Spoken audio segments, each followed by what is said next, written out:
The passing of Mica Miller came as an absolute shock to her family, as well as the church congregation. She passed away on the 27th April, in Lumber River State Park, by a fatal shot to the head, just 6 months after she filed for divorce. Her husband, John Paul Miller, took about 2 minutes at the end of his sermon to announce this news. The pastor claims he and his wife spent every night together for hours just talking and talking and talking, but made mention to the congregation about her struggles with mental health. People are highly concerned and have urged police to investigate further.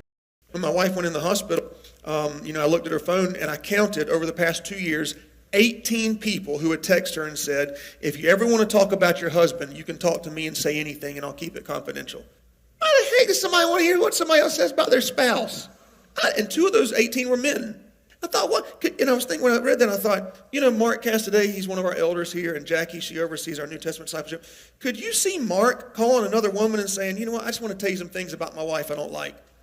Or could you see Jackie calling a woman or a man, either one? No, if someone wants to call you and say bad things about somebody else, that's a demon talking to you. And the only way to respond is with the word of God. Our bodies, and pride is probably the most horrible thing we can face in our spirits. And here's why.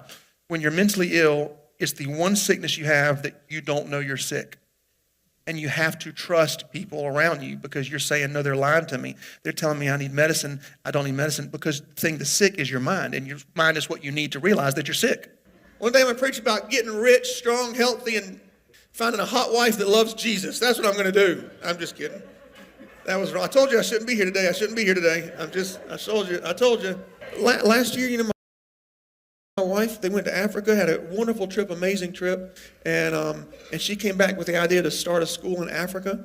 And 6 weeks ago, she goes in the hospital, gets out, and just leaves. Just completely leaves me, leaves everything, drains the bank account, and goes. And guess what? While you're talking bad about me out there, I'm building a school in Africa for over 100 kids to be able to be fed. It's alleged that John Miller didn't want Mica's family to see her remains and pushed for a cremation quickly, both of which didn't go according to his plan. On the 22nd March, Mica posted this video to her Facebook page, asking to share it with anyone that is struggling to leave a dangerous situation because they think God will be mad at them. So today my heart's a little heavy. I've had a lot of women that have reached out to me about situations of abuse. And I just want to tell you what a lot of people have told me lately, and reminded me, because I think I forgot. I knew, but I pushed it in the back of my head just because of my situation. But you are the bride of Christ.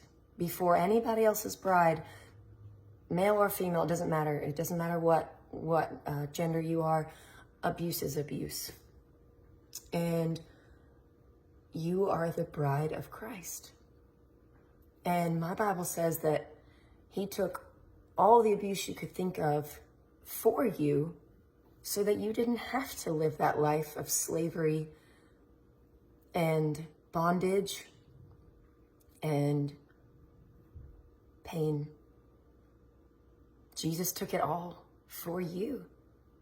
So you don't have to stay in a abusive relationship, whether that's sexual, whether that's somebody forcing you to take illegal drugs, or alcohol abuse, or physical abuse, psychological abuse, making you think that this is all your fault, or you're a bad mom, or you're a bad wife, or you're a bad husband, or you're not giving it your all when you know you are.